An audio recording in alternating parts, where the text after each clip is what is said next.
आप की अदालत मध्ये फिल्म स्टार अनुपम खेर यांच्यावर आरोप आहे की हे प्रवाहाच्या विरुद्ध चालतात। एखाद्याच्या वडिलांचं निधन झालं तर ते लोक दुखी होतात, शोकसभा करतात, प्रार्थना सभा करतात, भजन कीर्तन करतात। तुम्ही फादरची डेथ झाली तर रॉक बँडला बोलवलं, लाफ्टर शो करायला लागला तुम्ही तिथे। जेव्हा माझ्या फादरची डेथ झाली तर मी विचार केला की माझे फादर 84च्या वयामध्ये गेले आणि त्यांनी खूप चांगलं आयुष्य जगलंय। आता माझी आई जी आहे ती त्यांच्याशिवाय राहील तर मी तिला कसं जाणीव करून देऊ की माझे वडील खूप कमालीचे माणूस होते। तर मी आईला म्हणालो की आई मला वेगळ्या पद्धतीने वडिलांची जी आहे प्रेयर मीटिंग करायची आहे, वेगळ्या पद्धतीने। तर ती म्हणाली वेगळ्या पद्धतीने म्हणजे? मी म्हणालो की मी लोकांना नाही सांगणार की पांढरे कपडे घालून या, मी त्यांना सांगेन की तुम्ही कलरफुल कपडे घाला आणि हसत हसत या आणि मी वडिलांसाठी रॉक बँड बोलावून घेईल। माझ्या वडिलांनी वरून खाली बघून हे नाही म्हणलं पाहिजे की काय तू माझी किती बोरिंग प्रेयर मीटिंग केली आहेस। तर माझ्या वडिलांची फेवरेट गाणी त्या रॉक बँडने वाजवली। मी माझ्या वडिलांचे सगळे फनी किस्से माझ्या जगाला, आपल्या सगळ्या लोकांना ऐकवले। जेव्हा संपली प्रेयर मीटिंग लोक हसत हसत खाली पडत होते। माझी आई मला रात्री म्हणाली की अनुपम थँक्यू बिट्टू, बाळा थँक्यू, तू मला जाणीव करून दिली माझे पती कुणीतरी खूपच महान व्यक्ती होते।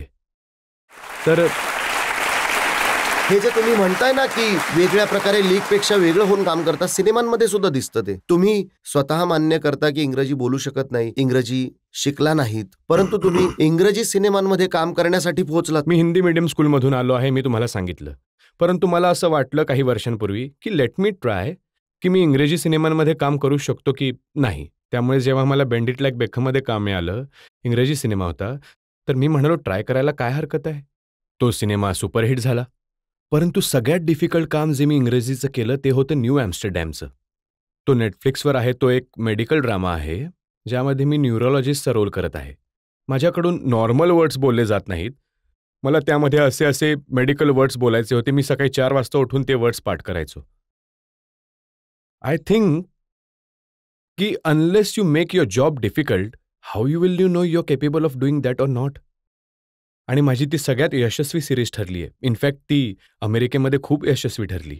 मला अजूनसुद्धा मी जेव्हा इंग्लिश बोलतो, मी मनामध्ये ट्रान्सलेट करून बोलतो की आधी हिंदीमधून इंग्रजी ट्रान्सलेट करतो आणि मग त्यांच्यासमोर बोलतो। आणि उलट तर आहेच, मी का करू तेच काम जे मागच्या वर्षी करत होतो, मी पुढच्या वर्षी का नाही डिफरंट काम करावे। उलटं काम तुम्हाला मोजून दाखवतो ही जी अमेरिकेची सिरीज आहे, जी तुम्ही म्हणताय खूप सक्सेसफुल झाली, ज्यामुळे लोक तुम्हाला डॉक्टर साहेब म्हणायला लागले आणि अमेरिकेमध्ये, इंडियामध्ये प्रत्येक जागी पॉप्युलर झाली, ती सुद्धा तुम्ही अर्धी सोडून परत आलात हिंदुस्थानात।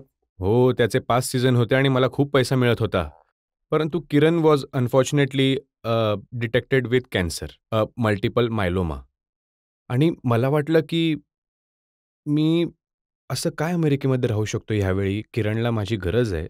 मी ॲज अ डॉक्टर तर नाही आहे की मी त्यांची हेल्प करू शकतो, परंतु कधीकधी सपोर्ट सिस्टम असणं कुणाच्या बरोबर, जो तुमच्या आयुष्याबरोबर जोडला आहे इतक्या वर्षापासून। माझी पत्नी आहे इतक्या वर्षांपासून, माझ्या सुखदुःखामध्ये माझ्याबरोबर राहिली आहे। मी कसं काय सिरीज करू शकतो, तर मी ती सिरीज सोडून किरणकडे आलो। तर त्यामुळे तिच्या मी डिसीजला किंवा त्यांच्या आजाराला काही करू शकलो नाही, परंतु एक हिंमत मिळते की एक माणूस तुमच्याबरोबर आहे। मला तिने खरं तर मला म्हटलं नव्हतं की तू ये म्हणून, परंतु मला वाटलं की हे यश सोडून तिथे यश मिळवणं, नात्यांमध्ये यश मिळवणं खूप इम्पॉर्टंट आहे आणि मी परत निघून आलो। पब्लिकमधून 1-2 प्रश्न घेऊ शकतो क्विकली? हां सर, तुमची आणि सतीश कौशिकजींची मैत्री फार प्रचलित होती। माझा सतीश कौशिक खूप जिगरी मित्र होता। एवढेच नाही, नॅशनल स्कूल ऑफ ड्रामापासून 1974 पासून मित्र होता आणि त्याच्या आकस्मिक मृत्यूने मला मोठा झटका लागला। He was a great man. आज सुद्धा कधी कधी मी माझ्या ड्रायव्हरला म्हणतो की चल जरा सतीशच्या ऑफिसला जाऊन येऊ।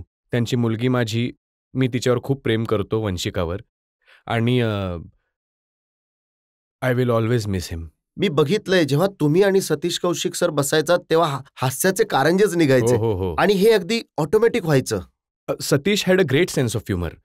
तो स्वतःची चेष्टा खूप चांगल्या प्रकारे करायचा। त्यांच्यासमोर तुम्ही एक आठवण सांगितली होती की कसं लग्नात जेवण्यासाठी तुम्ही हो, कसं होतं, जेव्हा मी काम शोधत होतो मुंबईमध्ये, तेव्हा चांगलं खाण्यासाठी जीव तळमळायचा आणि माझी दाढी थोडीशी ब्राऊन होती, तर मला लोक इंग्रज समजायचे। तर तेव्हा मी प्ले करायचो एक अ 3 पेनी ऑपेरा नावाचा, त्यातला एक व्हाईट सूट मी स्वतःजवळ ठेवला होता. तर सतीश कौशिक, माझे बाकी काही मित्र मला तो व्हाईट सूट घालायचे, मी एक रिमचा असा वेगळा चष्मा घालायचो आणि फॉरेनर बनवून मला लग्नात न्यायचे कोणाच्याही. आणि भारतीयांना तर वेगळंच नवल आहे की इंग्रज लग्नात आलाय आपल्या. तर माझी ते ओळख करून द्यायचे की हा बर्टॉल्ट ब्रेक्ट आहे फ्रॉम जर्मनी. बर्टॉल्ट ब्रेक्ट हे जर्मनीचे खूप मोठे प्ले रायटर होते. सतीश माझी ओळख करून द्यायचा, he is a very famous person from Germany. या माणसाने इतकं काय काय करून ठेवलं आहे. आणि मी असं करत चष्मा लावून जिलेबी खायचो, कचोरी खायचो, जेवण करायचो आणि अनेक अशी लग्न आम्ही अशी अटेंड केली आहेत एकत्र. खूप अशी लग्न.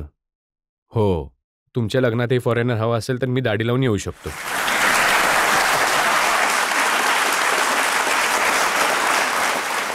आणखी एक प्रश्न घेऊ शकतो ऑडियन्स मधून? I just want to answer a question. मराठीमध्ये बोला ना मराठी. तुम्ही. मला मराठी येते. आजकाल जसे सगळे तुम्ही actors प्रश्न मोठे- विचारण्याआधी मी फॉरेनरचा एक किस्सा सांगतो तुम्हाला, जर तुमची परवानगी असेल तर. परवानगी हो आहे? नक्कीच. जज साहेब विचारू का? सर, मी हिंदी मीडियम शाळेत शिकलोय.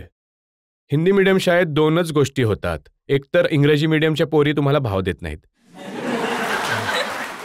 कण मात्र भाव देत नाहीत. हो ना, हे सगळे हिंदी मीडियमवाले इथे बसले आहेत.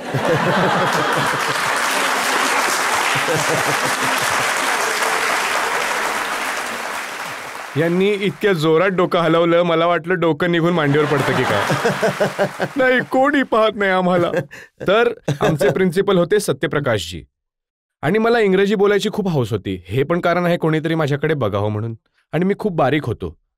मी इतका बारीक होतो की होलमधून मी आरपार बघू शकायचो. तर मी बारीक असा आयटीत चालायचो. जेव्हा एखादी पोरगी समोरून यायची तेव्हा मी म्हणायचो, to every action there is equal and opposite reaction. Body immerse in water. तर मला जेव्हा प्रिन्सिपल साहेबांनी एकदा बोलवलं तर म्हणाले, बाळा, आमच्या इकडे एक प्रिन्सेस दुर्गावती ऑफ लखनपूर आहेत, जे आमच्या सगळ्यात मोठ्या डोनर होत्या. आमच्या शाळेला सगळ्यात जास्त पैसे द्यायची, 2,000 3,000. तर दरवर्षी तीच आमची चीफ गेस्ट असायची. म्हणजे बघता बघता ती मला वाटतं 200 वर्षांची झाली असावी ऑलमोस्ट. तर प्रिन्सिपल साहेब म्हणाले की त्यांच्याबद्दल एक स्पीच द्यायची आहे, तर तू इंग्रजीमध्ये स्पीच देशील का? मी म्हणालो, इंग्रजीमध्ये कसं काय जमणार सर? मला म्हणाले, पाठ कर, लक्ष दिलं की होईल. तर माझे काका होते जे शिकलेले होते, प्यारेलालजी, अजूनही आहेत. ते म्हणायचे की तुम्ही जर एडिटोरियल वाचाल ना तर तुमची इंग्रजी खरंच सुधरेल. तर 15 दिवसानंतर प्राइज डिस्ट्रीब्युशन होतं, तेव्हा मी एडिटोरियलही वाचायचो आणि हे भाषणही पाठ करायचो प्रिन्सेस दुर्गावती ऑफ लखनपूरमध्ये. ज्या दिवशी प्राइज डिस्ट्रीब्युशन होतं, माझं भाषण थोडं मिक्स झालं. तर मी असं भाषण केलं, थोडं वाढवून आहे पण खरं आहे.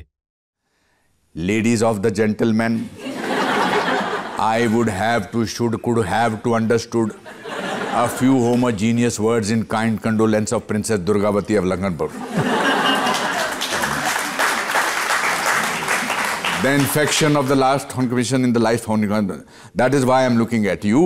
Sometime I'm furniture and sometime I'm missing the room. त्यानंतर प्रिन्सिपल साहेबांना एक हार्ट अटॅक आला, ज्यामध्ये मला वाटतं की माझा मोलाचा वाटा होता. विचारा, मराठीत विचारा प्लीज. हो सर, हो. तुम्हाला माझी शपथ आहे. हो. सर, आजकाल जसे ऍक्टर्सचे मोठे मोठे केस आणि मोठी मोठी दाढी असते, तर त्यांच्याबरोबर तुम्हाला असं काही विचित्र वाटत नाही? त्याचे जंगली वाटत नाहीत? हे बघा, जगात 2च पद्धतीची माणसं आहेत, टकले किंवा टकले हो घातलेले. हो. तर हे जितके लांब केसांचे पुन्हा हे असंच करत आहेत बघा.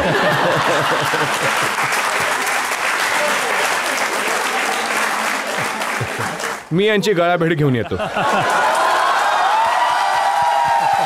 माझी खूप इच्छा झाली. या, कमालच झाली, कमाल आहे. ऍस्ट्रॉलॉजर सुद्धा आहात, कमालच आहे. पाहिलं, हे सर ऍस्ट्रॉलॉजर सुद्धा आहेत. मला दुरूनच समजलं होतं. Very good. माझं फ्युचर कसं आहे मग? सर, माझं भविष्य चांगलं आहे ना? खूप चांगलं आहे तुमच्या दोघांचंही भविष्य. अरे वा, दोघांचं. तर तुम्ही असं करत राहा, बरोबर ना?